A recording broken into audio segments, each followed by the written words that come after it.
Assalamualaikum warahmatullahi wabarakatuh. Salam sejahtera bagi kita semua. Om Swastiastu, Namo Buddhaya, salam kebajikan. Halo Tribuners, bertemu lagi dengan saya Haryanto, Content Manager tribunpapuabarat.com dalam program Kita Orang Bicara. Pada kali ini saya kedatangan tamu spesial jauh ini dari Kabupaten Tambrau, Provinsi Papua Barat Daya. Tentu kita ketahui belum lama ini ada daerah otonomi baru atau DOB Papua Barat Daya, yang mana wilayah itu merupakan hasil pemekaran dari Provinsi Papua.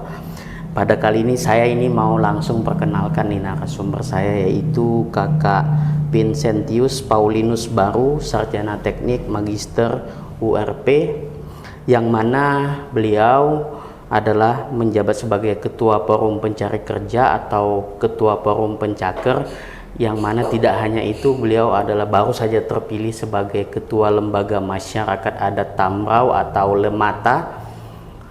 Selamat siang Kakak. Siang. Apa kabar ini? Sangat baik, puji Sangat Tuhan. baik, puji Tuhan. Ya, Baik. terima kasih sudah menyempatkan hadir di studio Tribun Papua Barat. Terima kasih sama-sama untuk kesempatannya. Siap. Baik Tribuners, pada kali ini kita akan membicarakan satu persoalan ataupun suatu masalah krusial, di mana kita akan bincang-bincang terkait dengan masalah tenaga kerja, yaitu di mana kita ketahui satu di antara juga fokus daripada Forum Pencaker ini adalah bagaimana anak-anak Tambrau, khususnya anak asli Papua, bisa mendapatkan kehidupan yang layak, tentu dengan pekerjaan yang mereka bisa lakukan di Kabupaten Tambrau. Untuk membincangkan pada tema kita pada kali ini, tentu saya akan berbincang-bincang santai dengan Kakak Paul. Baik Kakak Paul, tentu saya ingin mengetahui nih, sebelum saya sampai ke tema ini, saya ingin dulu tanya, ini kesibukan ini apa ini Kakak Paul sekarang ini? Saya saat ini lebih banyak dibilang ke social worker lah, kerja sosial lah. Kita mendorong teman-teman muda, masyarakat adat juga. Ya, kita tidak mengeluh terhadap persoalan kita, kerja bicara solusi. Ini masalahnya, oke, kita cari solusi, kita sampaikan. Mungkin bagian-bagian dilupakan oleh pemerintah. Nah, itu yang sementara kita lebih banyak Siap. Karena kan kalau bicara masalah ya semua orang bisa lihat. Betul. Nah, tapi bagaimana memberi solusi, nah, itu yang paling penting. Yang paling penting. Jadi kali fokus ke situ. Siap.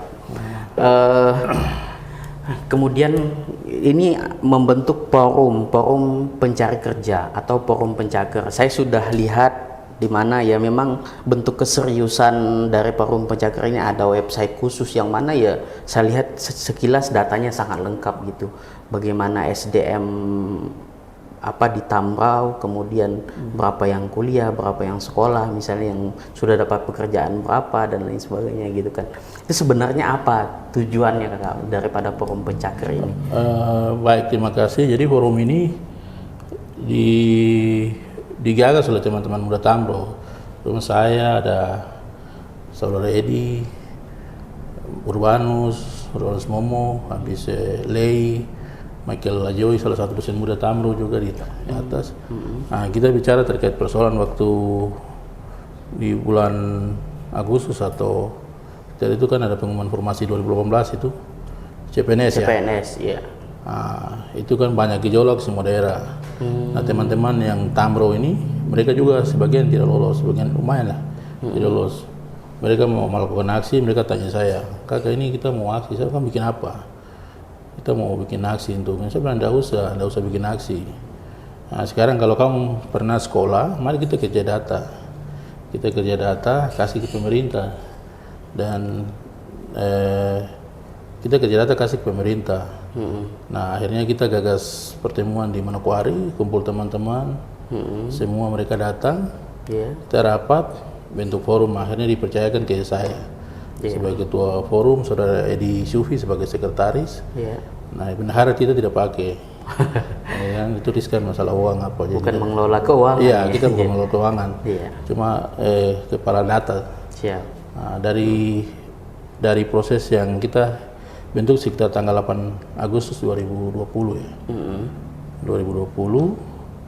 Setelah itu semuanya lewat media sosial, grup WhatsApp, tanpa kita pakai teknologi lah. Iya. Nah, sampaikan ke teman-teman, ini forum sudah terbentuk, siapa mau jadi relawan di tiap distrik. Oh, ada juga relawan. Iya, relawan. Jadi setelah itu masing-masing orang dari distriknya menawarkan diri. Oh, iya. Oh, saya di distrik ini, distrik ini, distrik ini. Iya.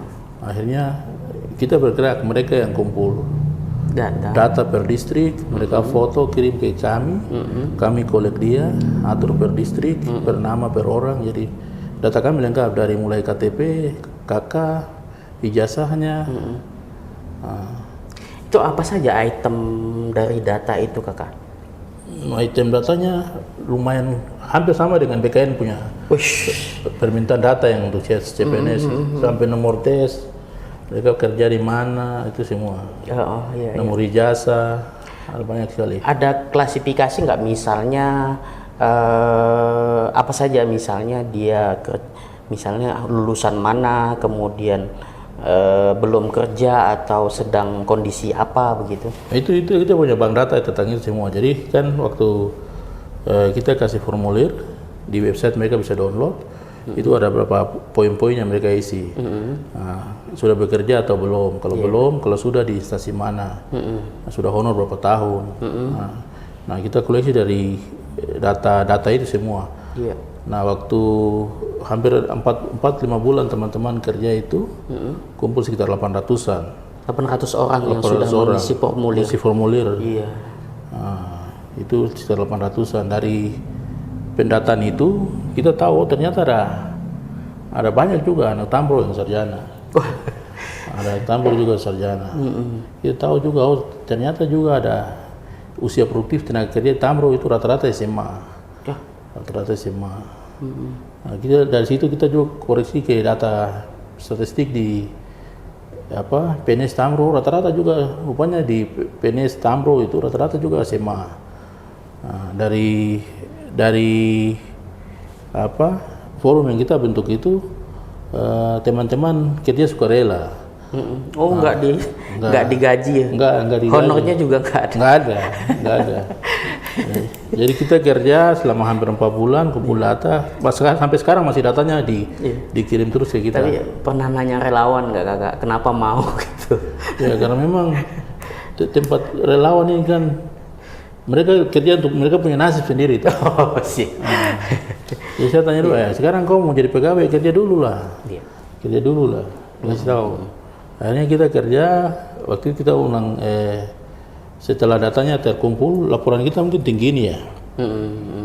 Per nama nih, per 800 orang tuh namanya, KTP-nya, kartu keluarganya, ijazahnya, kita print semua jadi satu file.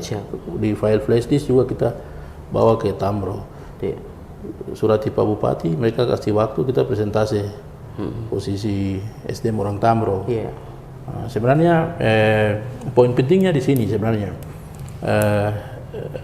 kita mau, waktu kita kasih data ini kita bilang ini hanya sebagai contoh saja, seharusnya data ini pemerintah punya. Nah, itu masalahnya waktu tahun 2020 pengumuman CPNS banyak orang tolak karena memang pemerintah tidak punya data siapa yang sudah kerja lama, anak Papua siapa yang honor dari mana, atau SDM yang kita miliki di bidang apa saja, sehingga bisa menjawab kesepakatan pemerintah daerah dan pemerintah pusat dalam kuota 80-20. Kan kuota 80-20 ini kan kita tidak hanya bicara, kita harus bicara berdasarkan data. Artinya 80% untuk OAP, 20% untuk non Papua. Nah, itu kan kesepakatan formal ya, yang disampaikan. Tetapi terjemahannya ya harus lewat data. Betul. Nah, para pimpinan ini kan rata-rata tidak punya data, jadi saya bingung. Sehingga mudah mengambil kebijakan. Iya, karena kalau data bagus, kebijakan yang ambil pun pasti berkualitas. Betul. Jadi saya sedikit, kita punya data ini, jadi saya bisa sampaikan sedikit. Jadi data Forum Pencakar ini per November 2020 Maksudnya yang 2020 itu kan 800 ya. Ya, Kalau sampai ada perkembangan update berapa gitu? ini sudah 1000 lebih. 1000. Kalau di website itu 1010. Ada sebagian data yang ada 400-an atau 500-an masih ada kita. Kita belum input di Siap. websitenya karena ada kesibukan lain. Tapi datanya sudah kita collect per distrik. Kita suka kasih mana yang sudah selesai di input dalam sistem, mana yang belum. Iya, iya. Nah, begitu. Iya. Dari sekitar 1100 itu berapa yang tingkat pendidikannya seperti apa, Kakak? Ini. Jadi ini kita punya data ini yang saya dari yang 800 yang kita presentasi pemerintah ya. Itu jumlah totalnya 843. Laki-laki, jenis kelamin laki-laki itu 494, perempuan 399. Nah, dari data yang tersebut kita sudah bagi per suku. Artinya yang 800 ini merupakan OAP ya?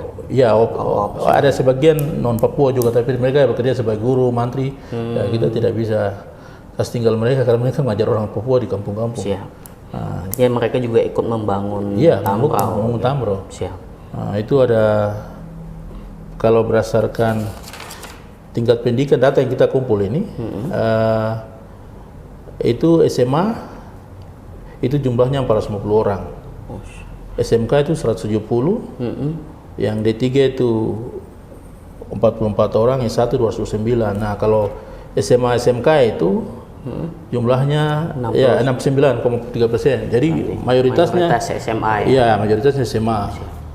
Jadi memang kalau yang kuliah berapa tadi, Kakak? yang sarjana ya, Iya. S1 ini 229, sekitar 25%. 25%, cukup besar juga ya. Iya, cukup besar 209. Tapi yang besar ini di sini usia kerja ini. SMA, iya. Dari angka ini yang sudah bekerja semua atau bagaimana lagi klasifikasinya? Apakah ada misalnya berapa persen ataupun angkanya yang sudah bekerja itu berapa? Kemudian saat ini yang proses tengah mencari pekerjaan berapa orang begitu? Ini dari data yang kita kumpul ya. Itu yang tidak bekerja sekali. Itu sekitar 601 orang. Tidak bekerja. Iya. Jadi mereka tidak bekerja nih di instansi pemerintah, rata-rata mengincar pegawai. Jadi kalau yang bekerja sebagai honor itu sekitar 290 orang atau 32,7%. Siap. Sedangkan yang tadi belum mendapat kesempatan itu sekitar 67,30%. Nah, kita juga bedah berdasarkan usia. Dari data ini, waktu itu kasih rekomendasi ke pemerintah ada sekitar 120 orang itu usianya 35 ke atas. 35 ke atas. Jadi ketika ada kesempatan mereka ini harus didahulukan. Karena teman-teman yang usianya di bawah itu kan masih ada peluang yang lain. Dari data Forum Pencakar juga kita dapat sekitar 36 anak.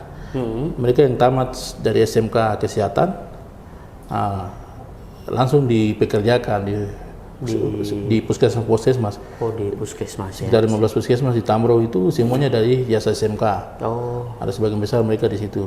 Itu SMK apakah memang ada khusus di? Ada SMK Kesehatan di Tamro itu. Ada sekolah itu. Waktu angkatan pertamanya selesai langsung direkrut jadi pegawai. Jadi honorer. Nah, dalam perjalanan 2 kali 3 kali tes PNS mereka kan tadi akomodir. Setelah kita lakukan pendataan, ternyata 36 orang atau 4 yang data yang kita catat tahap pertama itu sebenarnya semua ada 46 yang bekerja anak Tamro, hari ini bekerja di semua puskesmas. Nah, mereka ini harus diselamatkan. Waktu kita diskusi dengan mereka, ya memang kamu harus sekolah, kamu udah mungkin minta jatah di jatah kesehatan karena kesehatan itu minimal S1 atau D3. Akhirnya dari forum kita diskusikan dengan pemerintah, pemerintah daerah. Jadi mereka sekarang ada 34 anak disekolahkan di Stikes di Sorong tahun kemarin ya. Sudah sekarang semester pertama selesai.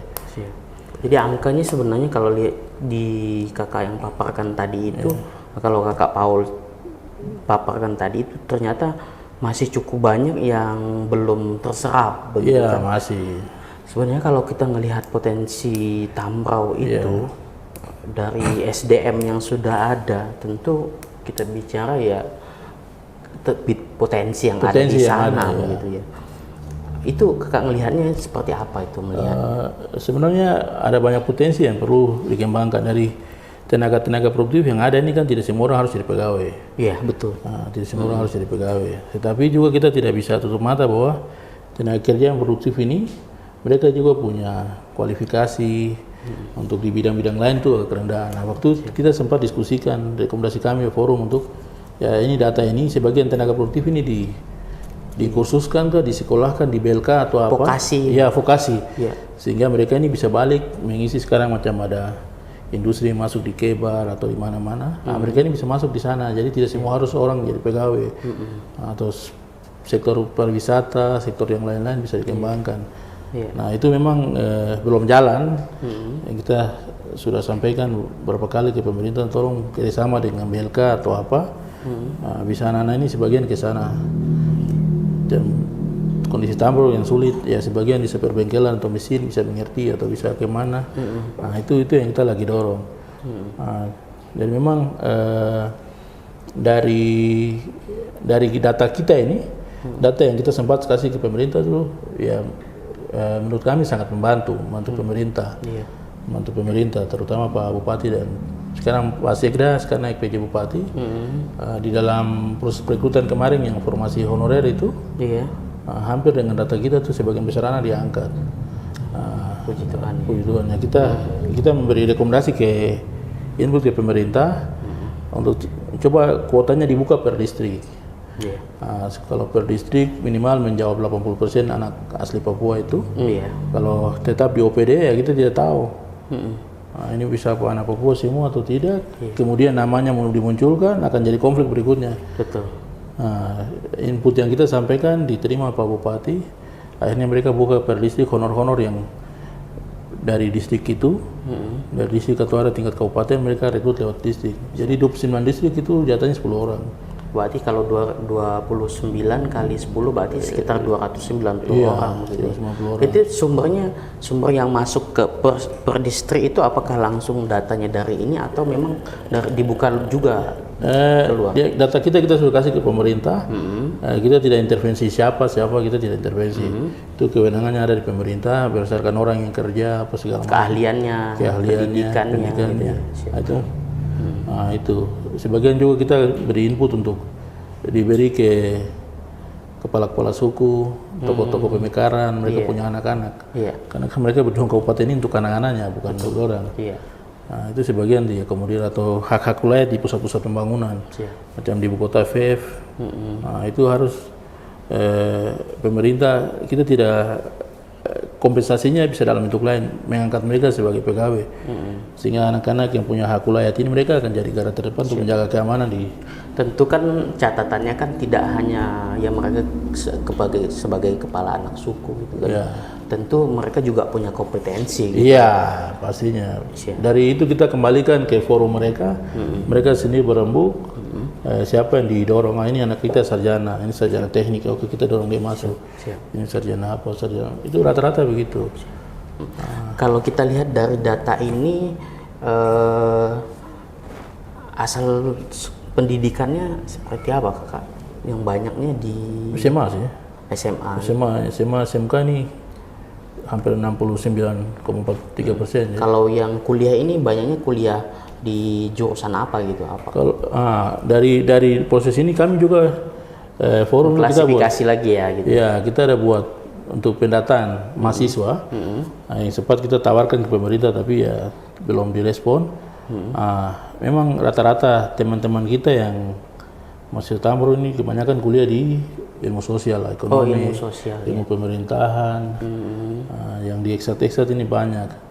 Pendidikan guru juga di bahasa Indonesia, pendidikan nasional kan macam MIPA, matematika kurang banyak. Jadi itu belum banyak berminat di sana. Padahal itu kan kota-kota yang biasanya Kalau penerimaan kan ada, terpaksa guru satu bahasa Indonesia satu sudah pernah ada, yang nggak mungkin guru lain masuk lagi. Siap. Dan itu banyak saya lihat di jurusan terutama sastra Indonesia ya. Oke kakak, perbincangan kita ini semakin menarik. Tentu tadi datanya sudah lengkap, klasifikasinya sudah jelas, pendidikannya apa, kemudian mereka kuliahnya di mana, kemudian kompetensi mereka apa gitu. Tentu tadi sudah sedikit kakak singgung bahwa terkait dengan tentu forum ini tidak hanya mendata, apakah juga misalnya forum ini apakah sudah dilakukan atau memang ke depan itu punya rencana misalnya juga meningkatkan kompetensi mereka. Itu tadi disinggung misalnya vokasi, misalnya di perbengkelan, atau misalnya yang diperlukan di Kebar itu seperti apa, atau pariwisata misalnya kan. Itu seperti apa kakak?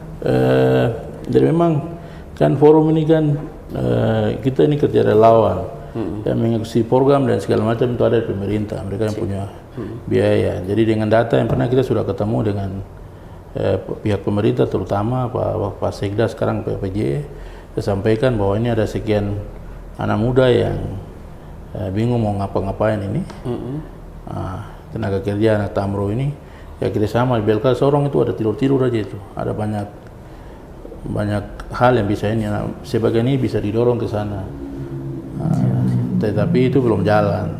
Yang memang dari data kami itu yang sudah berhasil dieksekusi oleh pemerintah itu tadi pengangkatan pegawai lewat distrik, yang kedua kelompok-kelompok mahasiswa yang dari honorer yang SMK kesehatan itu mereka sudah disekolahkan pemerintah sekarang semester 1 di Stike Sorong, itu tersebar di berbagai jurusan. Yang vokasi ini kita sudah sampaikan beberapa kali. Itu belum ada kerjasama dari terutama dinas terkait ya. Minimal kerjasama di Sorong, di BLK di Sorong itu supaya bisa teman-teman ini bisa dibagi lah. Minimal jangan jauh-jauh, pertukangan saja. Tukang saja hari ini tukang kan semua kita bawa dari Jawa Timur. Ya, kan semua dana kampung dan otsus ini tukangnya dari Jawa. Ya pemuda di kampung kan hanya duduk nonton aja, duduk nonton orang kerja. Itu kenapa kakak? Kalau kakak ngelihatnya seperti apa? Ya, itu apa? Bagaimana dia mau kerja kalau tidak punya skill? Skill ini kan harus dibentuk, dibiayai. Orang teman-teman dari Jawa Timur itu kalau saya kemarin di Jogja kita ke BLK di sana, itu setiap tahun itu 12.000 dibiayai oleh Pemda Jawa Timur untuk seluruh orang. Jadi bukan masuk di BLK itu bukan hanya 1-2 bulan, 1 tahun di BLK. Dilatih dulu. Dilatih. Ya. Mereka jadi tenaga las, jadi segala macam. Makanya waktu mereka balik di sini, ya terserap industri yang ada. Contoh kita punya BP yang besar ini, kita punya BP yang besar ini, ya setiap tahun butuh ratusan tenaga kerja yang punya sertifikasi. Nah, SDM di Papua ini banyak tenaga kerja ya. Tetapi intervensi pemerintah untuk menyiapkan tenaga-tenaga bersertifikasi itu tidak ada. Nah, seharusnya otsus ini didorong ke sana sehingga kita punya tenaga juru las ada sekian, air ledeng ada sekian, juru bor ada sekian. Nah, tenaga ini yang kita siapkan sehingga kita bisa minta kuota di perusahaan. Kita ada siapkan setiap tahun ada sekian, bisa digeser ke sana sehingga tidak semua orang mau jadi pegawai. Betul. Ya, ini saya menarik nih, tidak semua orang mau jadi pegawai.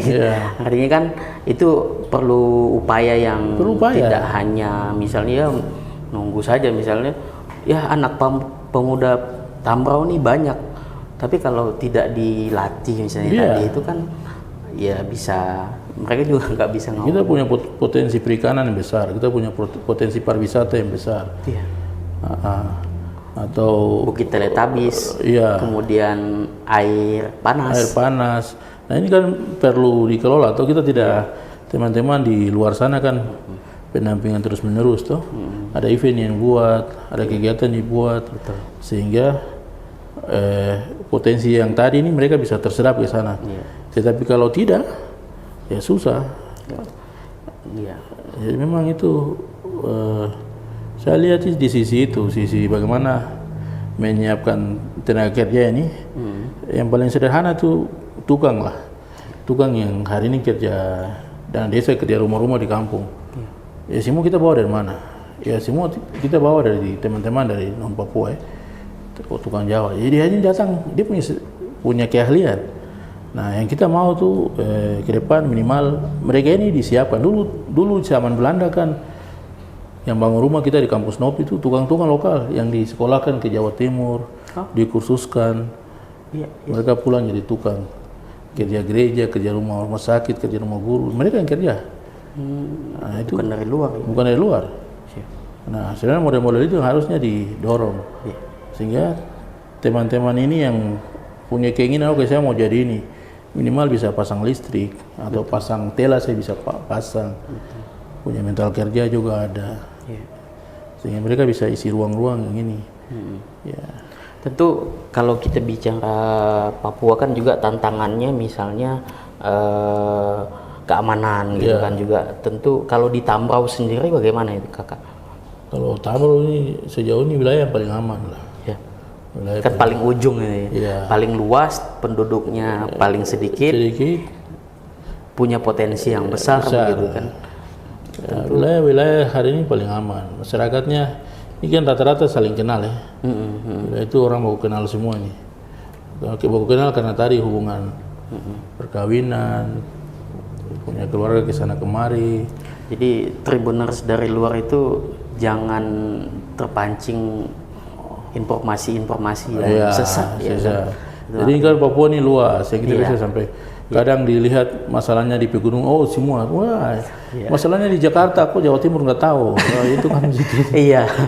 Melalui forum ini tentu saya ingin juga penegasan dari kakak gitu kan, biar menjelaskan ke teman-teman ataupun Tribuners yang ada di luar bahwa Papua ini luas. Oke, 1-2 kejadian gitu kan, tetapi kan tidak semua gitu kan. Ya betul, jadi memang Pulau Papua ini luas sekali. Jadi 1-2 kejadian itu tidak mewakili seluruh wilayah di Papua. Nah, contoh kalau di Jawa, orang demo di Semanggi atau di kantor DPR, nggak mengganggu aktivitas Jawa Timur lah. Enggak. Ini kan wilayahnya sangat luas. Nah, Papua 2-3 kali Pulau Jawa. Jadi ada persoalan yang hari ini mungkin teman-teman lihat banyak dimuat media. Nah, itu ada hal-hal positif lain sebenarnya masih banyak. Masih banyak dan wilayah aman. Ya memang situasi hari ini memang ada 1-2 titik yang diekspos itu menguasai pemberitaan ya. Akhirnya dalam mindset orang bahwa itu semua kacau, padahal tidak. Ada wilayah lain aman, teman-teman bisa datang lihat savana, lihat cendrawasih, masyarakatnya ramah. Ya, salah satunya Tambrau.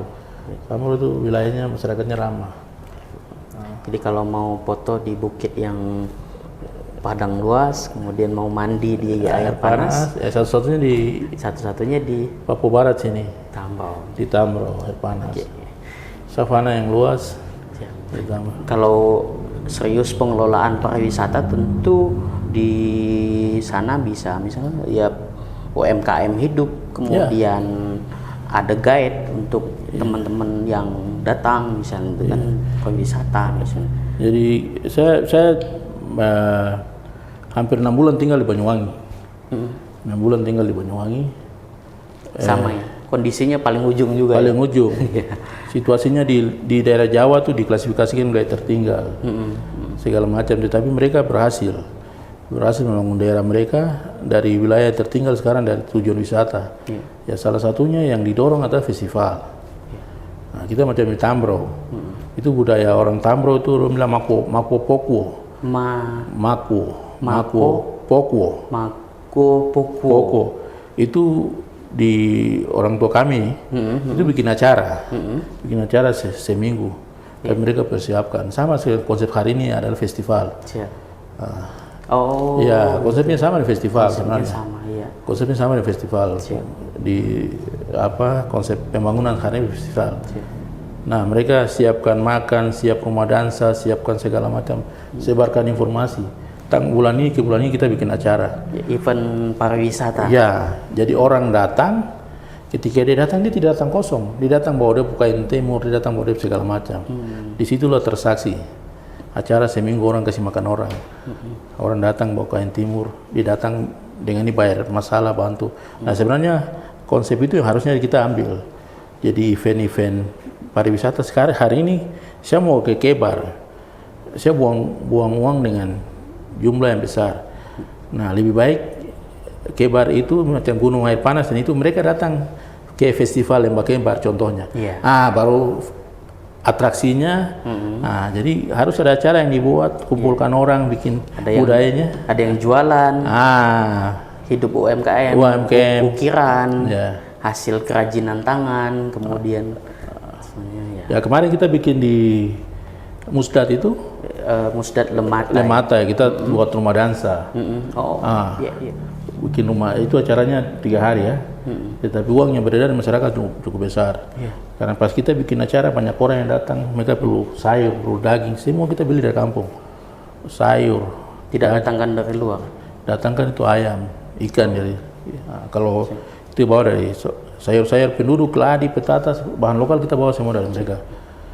Tenaga tari yang mereka ikut festival, tapi kita bayar kasih penghargaan untuk mereka. Nah, poin-poin ini sebenarnya itu kuncinya untuk membangun Tamro, apalagi Tamro dengan wilayah konservasi ya, dikunci dengan 80% itu. Harusnya ada juga kompensasi di sana ya. Dikunci 80%. Service balik kita apa? Untuk membangun daerah hanya lewat itu, menggerakkan sektor pariwisata. Jadi bukan sektor pariwisata yang kita jual. Ini ada tempat main cendrawasih, tunggal-tunggal baru berjauhan, agak susah juga untuk. Harusnya kita dorong macam di Kebar itu ada festival Lembah Kebar, atau di saat telur penyu belimbing mau bertelur kita bikin festival di sana, atau kemarin di kegiatan masyarakat adat di FEF kita bikin acara masyarakat adat. Jadi ketika acara inilah orang akan datang, turis akan datang. Ketika dia sampai di situ pasti dia akan spend uang untuk beli jagung lah, beli kacang lah, atau sekedar untuk makan oleh-oleh lah. Perhiasan mereka kita beli apa segala macam. Jadi sebenarnya homestay bisa. Homestay penginapan, homestay itu bisa. Ya sebenarnya harus didorong ke sana. Nah, kalau kita mau bicara keterlibatan banyak orang, sebagian besar tenaga kerja yang tadi kita sampaikan ini, kita mau geser ke sana, ya harus ada hal yang kita bisa buat. Nah itu pemerintah harus mulai. Itu tidak bisa tunggu pihak swasta siapa, tidak. Memang harus pemerintah dulu jalan, situasinya kondusif, eventnya sudah berjalan teratur, akan ada pihak ketiga yang masuk. Tetapi kalau mulai dari nol, nggak bisa kita undang pihak ketiga. Baik Tribuners, ini pertanyaan terakhir ini untuk Kakak Paul. Kita sudah berada di penghujung acara kesempatan pada kali ini. Ini Kakak Paul, ke depan dengan data yang sudah ada, saya pikir ini data yang sangat lengkap gitu kan, sangat lengkap. Bahwa kondisi realnya kita sudah ketahui, sebenarnya masalahnya sudah kita ketahui, tinggal bagaimana solusinya. Solusinya, kalau dari Forum Pencakar sendiri apa program ke depan untuk khususnya data ini gitu, mau diapakan gitu Kak? Yang pertama itu kita masih tetap mendorong pemerintah atau para pihak yang lain, terutama yang forum kita kerjakan data ini sebenarnya kita pihak relawan yang punya data valid lengkap dengan sumber daya itu pemerintah punya. Nah pemerintah harus melakukan pendataan lebih detail sehingga terhadap setiap orang masalahnya di mana dijawab per orang itu. Nah dengan kondisi pencari kerja yang seperti yang tadi saya sampaikan yang jumlah sekian banyak itu ya mau tidak mau harus didorong. Pemerintah mendorong program-program vokasi ini sehingga teman-teman ini punya skill lebih, ya mereka bisa survive untuk percaya diri untuk mencari lapangan pekerjaan lain. Nah, sebenarnya itu kuncinya. Jadi orang akan bersaing ketika dia rasa yakin bahwa saya berdiri ini saya bisa ke sana, saya bisa bersaing. Kalau bagian-bagian ini kita tidak ada, ya mereka akan tinggal tunggu kapan kita minta, kita punya hak saja. Padahal kan hak ini harus diperjuangkan, tidak bisa kita minta-minta. Nah, seperti itu. Siap. Baik, terima kasih Kakak kehadirannya di studio Tribun Papua Barat. Di lain kesempatan kita mudah-mudahan bisa bertemu lagi. Baik Tribuners, kita sampai ke penghujung acara. Terima kasih sudah stay di program Kita Orang Bicara. Terima kasih dari saya Haryanto, konten manajer Tribun Papua Barat. Kita bertemu di program selanjutnya. Assalamualaikum warahmatullahi wabarakatuh. Salam sejahtera, Om Swastiastu, Namo Buddhaya, salam kebajikan. Terima kasih sudah nonton. Jangan lupa like, subscribe, dan share ya.